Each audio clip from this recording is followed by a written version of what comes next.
We know the grid is undergoing massive change, which creates massive opportunities for local energy. The Energy Changemakers podcast offers rich conversations with industry leaders to help you and your company capture opportunities to build a decentralized grid. I'm your host, Elisa Wood. Welcome to the Energy Changemakers podcast. Hey everyone, Elisa Wood here from Energy Changemakers.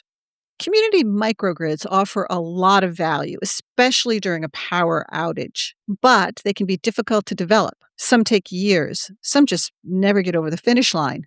My guest today, Markus Virta, has a lot of experience developing community microgrids.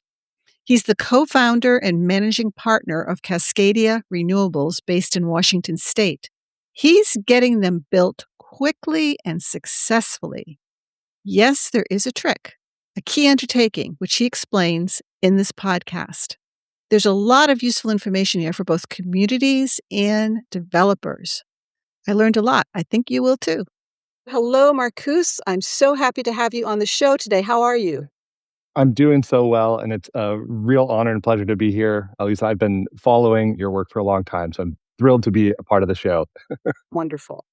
So you are doing such interesting work, and you're doing, in my mind, some of the toughest work, because what I've discovered over the years is that community microgrids can be the most difficult. I hear from communities who get in touch with me and say, oh, we love this concept, but we don't know where to begin. It's not their core business, right? Yeah. It's just not easy for them. And you've been doing some magnificent work.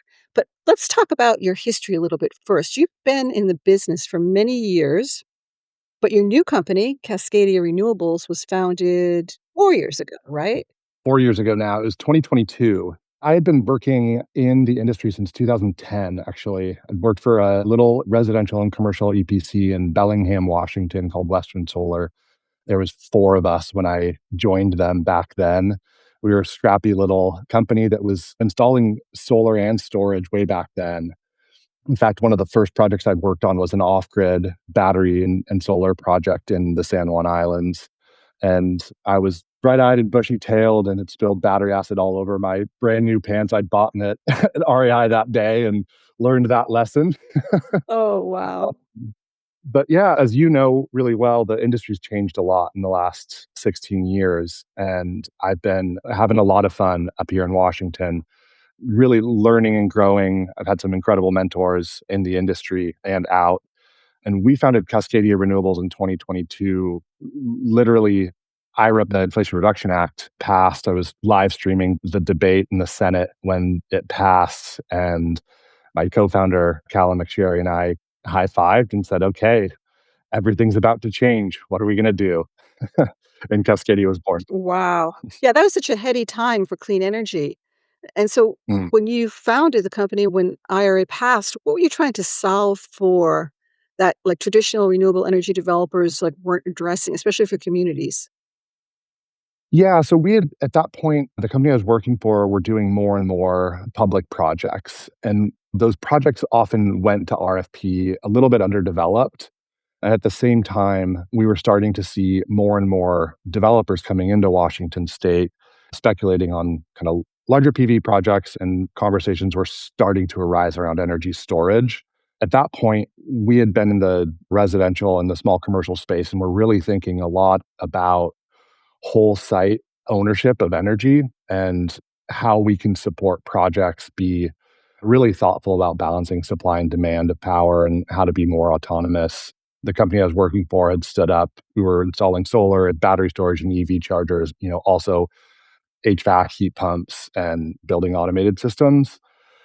And we were looking more and more like an ESCO, and we were working more and more like ESCOs. And so what we wanted to do with Cascadia was to provide similar, really detailed consulting services, but by and for communities who were wanting to build assets to engage with the energy transition and really think more about what energy autonomy and energy resilience meant to them. And so that was the initial kind of core concept, and we very quickly dove deep into microgrids. As I mentioned, I'd been installing energy storage equipment at that point for 12 years. But back in 2022, we were really at the exciting growth rate of the commercialization of kind of commercial, industrial, and small utility scale BESS equipment. And communities kept coming to us asking, we're interested in resilience, we're interested in energy resilience, we want to be a resilience hub. Where do we start? Yeah, that's so interesting. I think you were really ahead of the curve because I'm hearing now that a lot of solar and battery installers are looking at microgrids because they're just finding A, the customer's looking for something more sophisticated, and B, with all the loss of incentives, it's made the traditional solar model just more difficult. So you really got started on this pretty early. Was there anything in particular that kind of stood out that made you say, hey, microgrids? For better or worse, I've been head deep in kind of energy policy here for the last 12 to 15 years in Washington. And, I'd been supporting the Washington Solar Energy Industry Association through some net metering fights we'd had in the state and thinking through how does our bulk power system continue to evolve.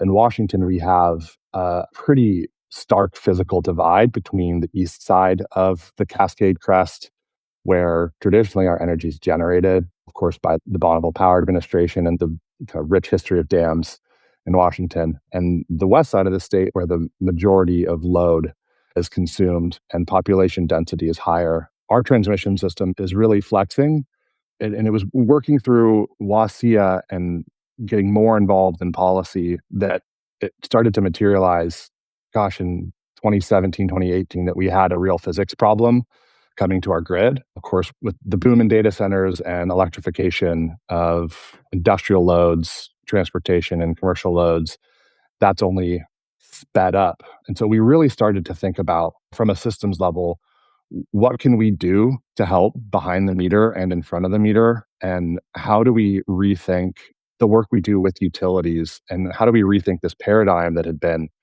oppositional between the industry and utilities?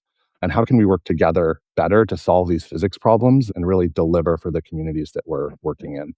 That's really fascinating. Yeah, that there certainly is that conflict often between the competitive microgrid world and the utility world. Of course, you're in a state where I think it makes it easier. It's a vertically integrated state. It's also a state that really supports clean energy, right? I mean, we've got some great Yeah. programs there.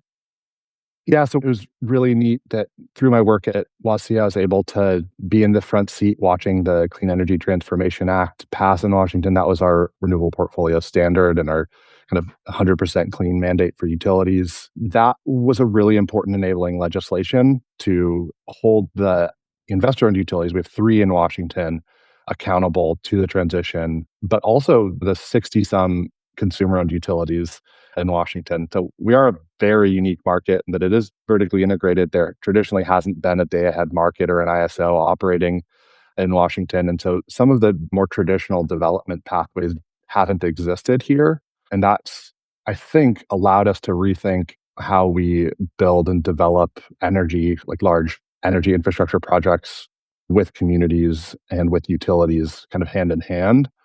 That's Mhm. been really exciting. You mentioned at the top how we got into community microgrids, and it really all started behind the meter, single consumer kind of behind the meter microgrids.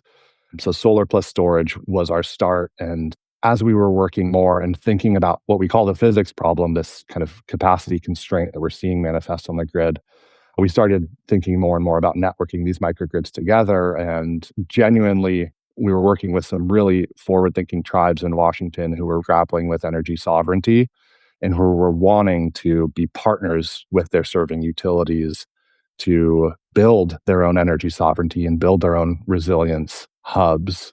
So the plan started to come to fruition of building multiple behind the meter networked microgrids on circuits, adding reclosures, and then starting to operate them as community microgrids.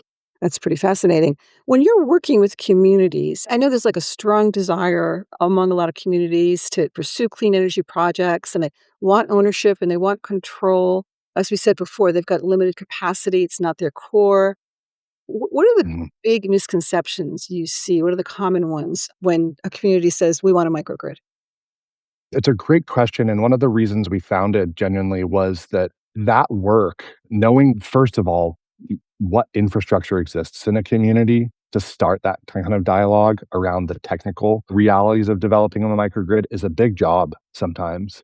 And we just realized as installers who were often being asked to provide free designs and free consulting support for these really well meaning institutions, whether they were public or private or tribal, we didn't have the time or focus or bandwidth to be able to do that justice.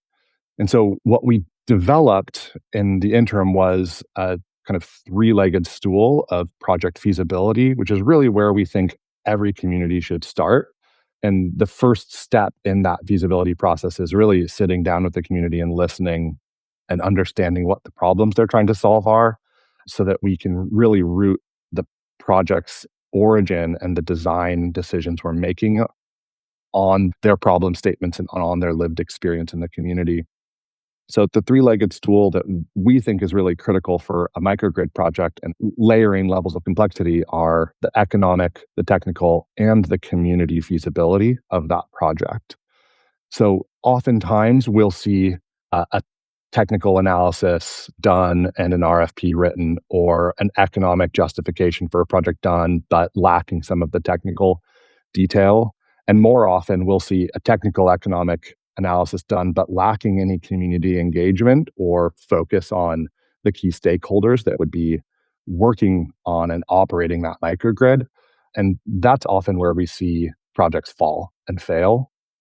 And so by equally weighting each of those three components, we found that we're able to not only anticipate risks and the hurdles that come along with complex infrastructure projects like microgrids, but also really get the community buy-in and stakeholder buy-in that's needed to not only construct the project, but really engage with it and operate it and adapt that project through the changing needs of the community over time. So that's been a really excellent model, I think, in framing to start microgrids and one that we would love to share outside of our region. Well, good. We'll hope lots of people listen to this and take interest in the model. Let me jump back to something you said here. You talked about where the projects tend to go wrong is not in terms of technical feasibility, but in terms of lack of stakeholder buy-in. What goes wrong there? Like, what is it the stakeholders won't like about the microgrid, or is that the microgrid is not meeting certain needs, or where does that go wrong? What's the problem? Yeah, it's oftentimes we're starting with a question of resilience. And we've worked with now dozens and dozens of emergency managers when grappling with kind of the hazards in a certain area and mitigation strategies they're planning for, and the comprehensive emergency management plans that a resilience hub or a resilience focused microgrid would be operating under in that area. And the definition of resilience was one that we really grappled with for a while. And fortunately, the Department of Commerce in Washington State has a really brilliant energy resilience team. And they noticed that we were reading a whole lot of comprehensive emergency management plans and thinking about resilience. And they took us under their wing and helped clarify resilience really needs to be defined by the community. And when it is, it really helps the microgrid designer from a technical and economic optimization perspective to hone in on what the actual dispatch strategies of that microgrid should be, what the layers and levels of autonomy should look like, and ultimately the size of the assets involved in that microgrid. So I don't know how you would optimize a microgrid without real engagement with those key stakeholders, the utility, the emergency managers, the resilient center operators, and you want to do the deep dive on all of the load data and the economic justification for the project, but without rooting in what the goals of the project are, you're just steering the ship blind, frankly. So is the problem then that perhaps the plan that didn't involve the stakeholders, maybe it wants to provide resilience for the school, but what the community really wants is resilience for the fire station, or is that kind of where it tends to go wrong? Yeah, I think in a best case scenario, that's how early you're starting. on the project is you're working with the community to understand. We just wrapped up a project actually that was the Solar Builder Magazine Microgrid Project of the Year. We're really honored to receive that award. It was the Orcas Center Microgrid Project, and that's exactly how that project started. We had looked at actually Clean Coalition had done a multi-node kind of community microgrid feasibility study back in 2020 for the East Sound region in Orcas Island. And we were looking at different nodes on that high level feasibility study, thinking, gosh, we'd sure love to help this community, and engaged with Dimitri, who was the executive director at the Orcas Center, after chatting with the emergency manager. It seemed to us that the fire station or the school was the natural fit, but it was the performing arts center that is where the community was gathering. That had stood up as their vaccination clinic during COVID. It's where they have their town meetings and their gatherings. It became an information kind of hub. And so it was really helpful to connect with the community, to listen to the emergency manager and to the folks in the community at how they were using their kind of geographic region and emergencies and how truly islanded they were in an outage, and to then start thinking about the sequence of which we would help them with these behind the meter microgrids. And then, of course, meeting with the fire marshal and meeting with the utility to understand where their concerns and constraints might lie really helped to round out that project and bring more kind of local context to what ended up being a design that adapted with their insights kind of core to it. That's fascinating because I wouldn't have thought, like, at the onset that the Performing Arts Center would be the place that needed resilience. That's a great example of how you really have to dive in and talk to the community to find out how they actually participate in the community where they go and there's a problem. That's very interesting. Yeah, and I would add too, Jigger Shaw has actually been vocal about this over the last year, that we've seen a big uptick in moratoriums on solar and storage in the last couple of years. And the message Jigger's been saying is we're taking the good faith that our industry has had for granted, and we're not doing a good enough job of representing the communities where we're building projects and really building the projects with either community benefits agreements or labor requirements or jobs, literally just jobs operating microgrids in communities.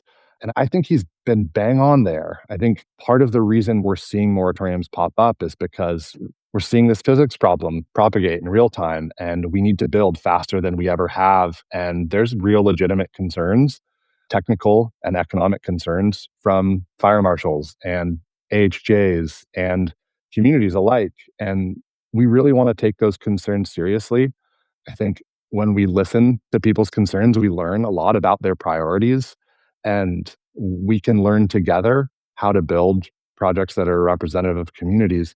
It just takes inverting the traditional development paradigm from, you know, get access to the land, get permission rights, negotiate the PPP or PPA, and then find your EPC and construct and do your best to engage the community throughout, and invert it to listen to the community, understand what they want and need, and then start to develop a project that's representative of those goals with the community and bring in the stakeholders early on so that there's the buy-in needed. And then the stories, frankly, just start to write themselves. The stories come out of the woodwork with all of the meaning that you didn't really think would be inherent in a microgrid. They start to propagate out, and it's a real joy and honor to work on those projects. Interesting. So it's just the concept of you do the microgrid for the community rather than come from the outside saying, we're going to do this to you. I think what you're saying too is that there's sometimes a tendency to start with the grid or the physics problem, right? We need capacity Mm. and work from there rather than work from the community. It needs this. And if we give the community this, it will help resolve that capacity problem. It's a part of the technical and economic analysis. I'm coming from the commercial, industrial, and residential side of the industry, but what I've observed from the utility scale side is that you're typically looking at where the grid constraints are and where land is cheap, and you're trying to site your assets as close to that substation where you can find cheap land and you can negotiate a reasonable lease agreement. And what's different is when you're starting with a community, land acquisition actually becomes embedded in one of the core kind of benefits of the project. And the community can get really far more creative about how the project's sited when they know the crab shack down the road actually has a plan to put on a new roof and they can fit 300 kilowatts of solar up there. And actually, that's where folks go every year. They're the like ramshackle food bank for the community when we're cut off. So it's those sorts of insights that you just don't get from a GIS tool. What we try to do is look at kind of four aspects of a community before we approach the community in the first place about a project. And that's, where are the grid constraints and the grid operational parameters? What community planning has already gone on, right? So every community typically has a comprehensive growth plan. There's public data about their demographic and how that's changing, what health disparities exist in the community. Of course, emergency management planning is really critical. And then climate adaptation. And how is this community changing to a changing climate? And how are those emergency management hazards manifesting over time? That's the type of homework we like to show up having done so that we can be active listeners and understand whether those public documents are actually representative of what the community is living and breathing every day. It strikes me that what you're doing takes a lot of work. It's not an easy button approach to microgrid development, but it sounds like it's, while not easy button, it is a more likely path to success. That's exactly how we see it. And we're really proud that the projects we've done feasibility for and have funded have all gone to construction and without change order. When Wow. we talk about speed to power and hear speed to power, one of the projects we had, we got the request for a feasibility study and we were able to deliver the microgrid to the facility within 12 months of starting the feasibility. And that includes a funding request from the Washington Department of Commerce, the funding negotiations, and then construction. The problem with that community was they needed a backup power emergency system for occupancy of this shelter that they were building. And we were able to source the 150 kilowatts of PV, 250 kilowatt BESS with 500 kilowatt hour capacity and microgrid controller all within that kind of 12-month time frame to That's deliver that phenomenal. project. So I think, yeah, so it's absolutely possible. I mean, everything went right on that project, and it usually doesn't. But by starting with a really robust feasibility process, you can chart where projects might go wrong and anticipate and mitigate those hurdles. And I think that's been really the source of our success. Wow. So let me ask you about utilities. You work closely with utilities, and sometimes they're seen as the obstacles to microgrids. What do you see as actually motivating utilities to engage with microgrids and energy storage right now? Is it compliance, load growth? What is it? There's absolutely compliance and load growth and the physics problem and economics and public relations all happening simultaneously that's tipping them and nudging them towards microgrids and better DER utilization. I think it's helpful to have all of those tools, but frankly, going back to the three-legged stool, we consider part of really robust community engagement connecting with the utility and understanding what their protections engineers think about the conceptual design of a microgrid on their circuit or a community microgrid. And starting that dialogue early allows to get some interconnection standards ironed out before you go to construction, which we all know, having been in the industry for a while, that's really important. So there's a learning process, right? Like microgrids aren't new, but the commercialization of them and the pace at which we're deploying them is. And utilities have been operating our bulk system or our distribution system for a very long time, and safety and reliability is critical to them. And so when we contextualize what a microgrid can do and the value it can provide, both in front of and behind the meter, it helps to take the guard down a little bit and start to think, gosh, if this really is as flexible of a tool as we think it is, there's real opportunity for co-benefit here. And so, kind of going back to the Orcas Center Microgrid I mentioned, we actually landed Palco, which is the local co-op that served that site. We landed their fiber optic cable in the microgrid controller, and so that they can integrate it into their DERMS platform and start to dispatch that system on behalf of the Orcas Center to reduce demand charges and also respond to emergency demand events to island when necessary and to arbitrage, even though there isn't a time of use structure that exists in that territory, just to try to utilize as much clean energy as possible. That's a unique opportunity because Opalco is a small co-op utility on an island that has a submerged cable.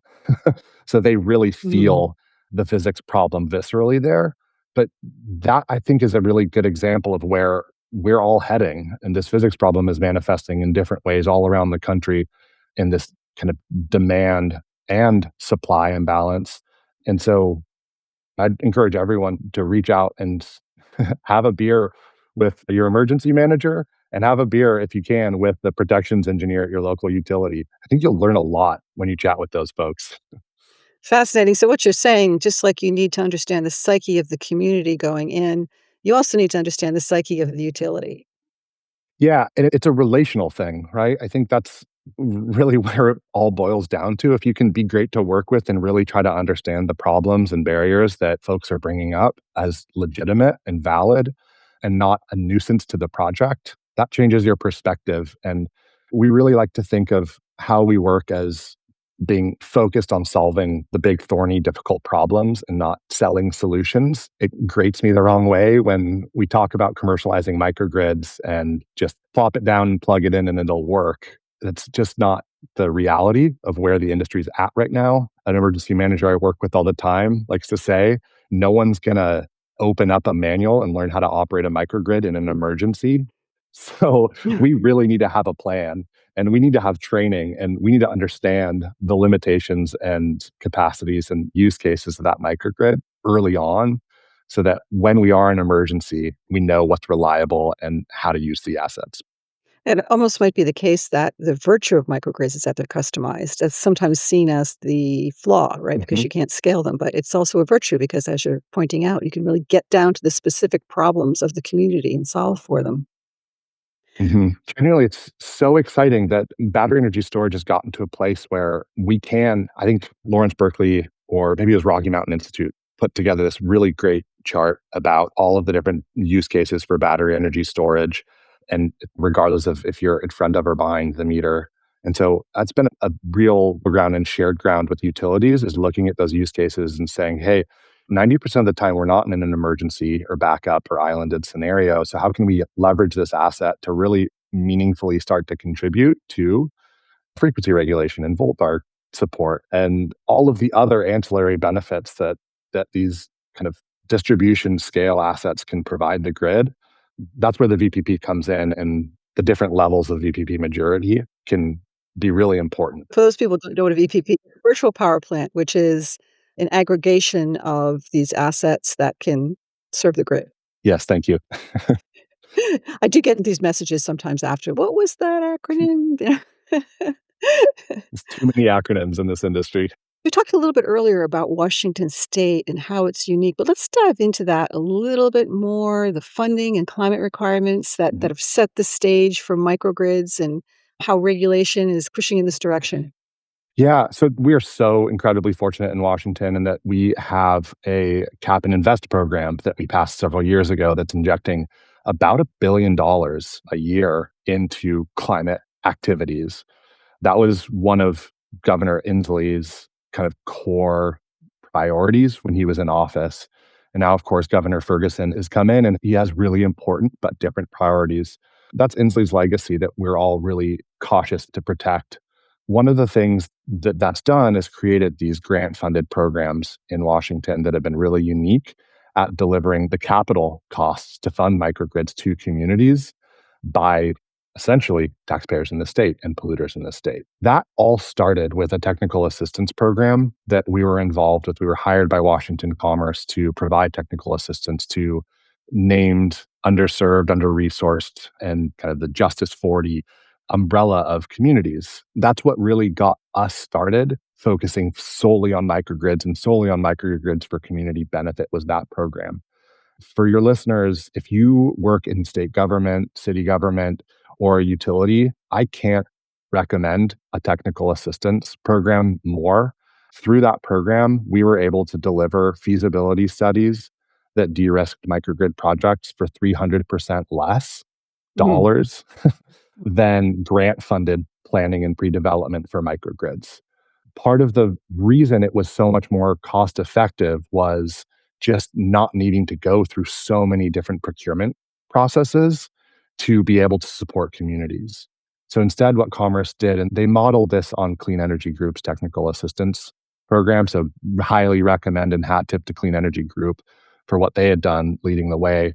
But Commerce hired us and then paid us to go out and support these communities. So there was no procurement requirement to work with a city or a county or a tribe or a port district or a fire district, which is, each of those different archetypes of a client for us have a different procurement requirement typically. Mhm. So that's the first thing that Washington did that really kicked off the microgrid kind of market in the state.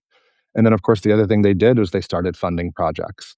And to fund projects for these low income communities really meant a commitment to fully fund those projects. One of your previous guests was talking about financing these kinds of community assets and really hit the nail on the head that it's difficult and that everything that came out of IRA, the Inflation Reduction Act, on paper really worked. But if you're a tribal community or a small government, you might not have the legal team at your disposal to really look through and understand the tax credit implications of deploying an asset of this complexity in the time frame required. And so Commerce really stepped up in many ways to say, you know what, we'll take that complexity out, we'll support these communities, and we'll work on technical assistance for tax benefit, which was really great. So that's the first thing. Mhm. That said, I feel a bit spoiled to say this, but covering the capital cost for a low income community isn't enough in a market where we have retail rate net metering still. There's no time of use schedule and really marginal demand charges. You still have costs to operate and maintain that microgrid. And so, what I'm vastly interested in and have been working on now for the last several years is what market structures can we develop that really enable microgrids, that enable and understand and value resilience inside of communities, and can leverage the market mechanisms that exist in both vertically integrated utilities, but also in more traditional ISO and retail utility markets. And so thinking more about FERC 2222, which was the Federal Energy Regulatory Commission's interpretation of how distributed energy resources behind the meter can engage with the benefits of market participation through aggregation of virtual power plants and whatnot. So there's a lot there, but we're at a really exciting place right now in our industry where everything is possible. And in the Northwest, we're finally, for the first time, setting up a day ahead market where these independent power producers will be able to contribute to the supply and demand imbalance in ways that could mean real revenue is generated. And that's something that we're trying to position our clients and our equity communities in a way that is really forward thinking so that they can turn the physics problem into real policy wins and real economic prosperity for their communities. Wow. We could do a whole podcast on just that. Let's get into some of your projects because your projects are fascinating. Tell me, what are some of your favorite microgrid projects that you've worked on? Oh man, it's just difficult to pick a favorite child. We're doing some really neat projects, and generally it's the technical assistance contract that originated them. So, a big hat tip to Commerce for really supporting the named communities that need support and are often islanded or at the end of a long radial line. A project that we're working on right now is for a kind of remote tribal community out in the peninsula in Washington state that is having to move their entire community, all of their tribal members, up to higher ground. So, talk about climate adaptation, they're living it. And so they have a radial single phase line coming from the utility that serves them. And they are wanting to build a community center, an administrative facility, a medical clinic, a school, and then all of the residents that goes with, about 300 members in this tribal community. And so we've been able to work with what was the National Renewable Energy Lab, some really great engineers, and we've been leading kind of design and optimization for what will be eventually a multi-node microgrid that serves this community. But first, what we're doing is looking at stepping up the single phase power that's coming to this community with a microgrid as a stopgap until they can get their three-phase service in about a decade.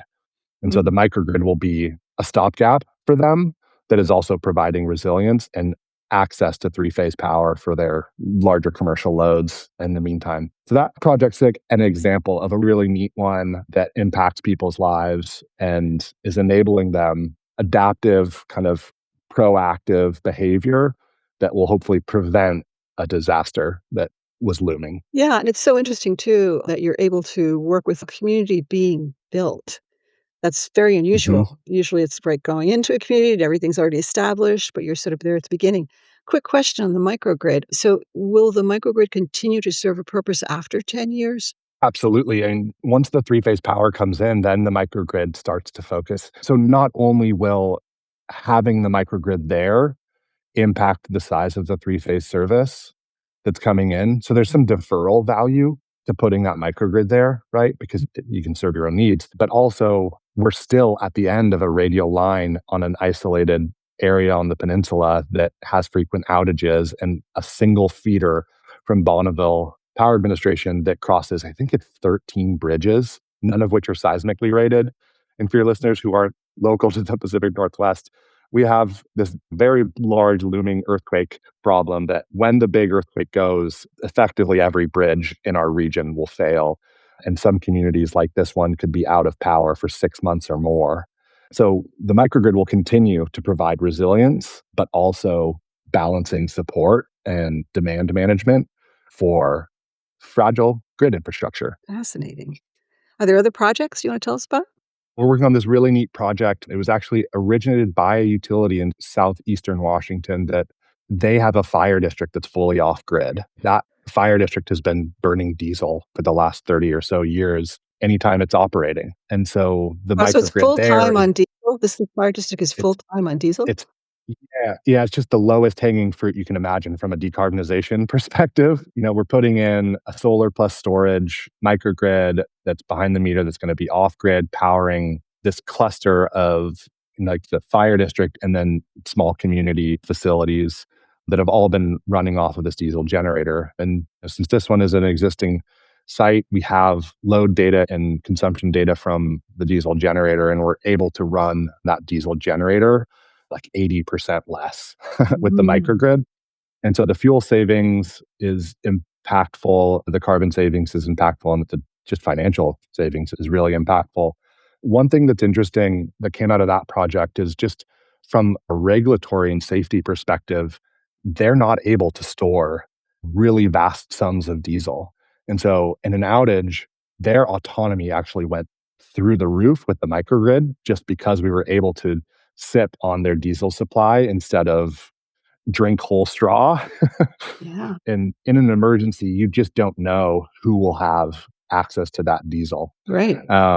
And so that's a real kind of important part of emergency planning is understanding the fuel supplies and how that will be distributed and where the area of greatest need is.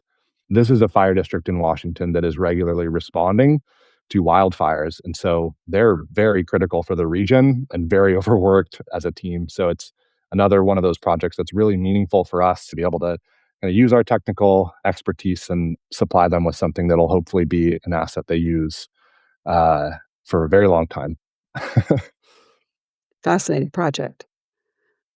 I guess maybe the last project that we could talk about, which was an interesting one, the National Nordic Museum is the only nationally syndicated museum in the Pacific Northwest. And it's in Ballard in downtown Seattle. So it's very different from the two other examples of a kind of rural tribal project in a rural fire district. And this one is in a very dense urban area in Seattle, about a couple hundred feet from shoreline in Ballard in the port area where there's some really old, really big electrical industrial loads. And they've been having some issues with power quality. It's this beautiful architectural museum that has these really high end light bulbs showing off their exhibits. And they were having some voltage and frequency issues and were losing light bulbs that these light bulbs costs thousands of dollars. And so the microgrid is going in there is first providing power quality conditioning and acting as a whole site UPS, really uninterrupted power source. but has also enabled the Orcas Center to be integrated into the comprehensive emergency management plan for their area. And so what they're doing for their community is stockpiling in an emergency durable medical equipment and then helping distribute that durable medical equipment to retirement facilities and communities of need. So it was another example of when you take the time to really listen to all of the different stakeholders, it affords you the chance to be really creative and come up with solutions that you typically wouldn't think. A national museum integrating with power quality conditioning and durable medical equipment supply. It never surprises me, but always humbles me how willing people are to help when a problem is framed in the right way. And it's one of the joys of the work we do is you start to see there's helpers all around us, and the division that sometimes we imagine in this country really falls apart quickly when you start to listen and talk to people. Ah, that's a wonderful message to close on. Thank you so much. So appreciate your work and admire it. And thank you for being on the show. Thank you so much. I really appreciate it. Keep up the great work. Thank you for joining us today on the Energy Changemakers podcast. I hope today's conversation has inspired you to think differently about the role of distributed energy in our society. If you enjoyed this episode, please subscribe to our podcast on your favorite platform and consider leaving us a review. You can help us shape the dialogue around energy. Go to energychangemakers.com, subscribe to our newsletter, and join our community. Together, we can make a real difference in how quickly we can make our grid local, equitable, and clean.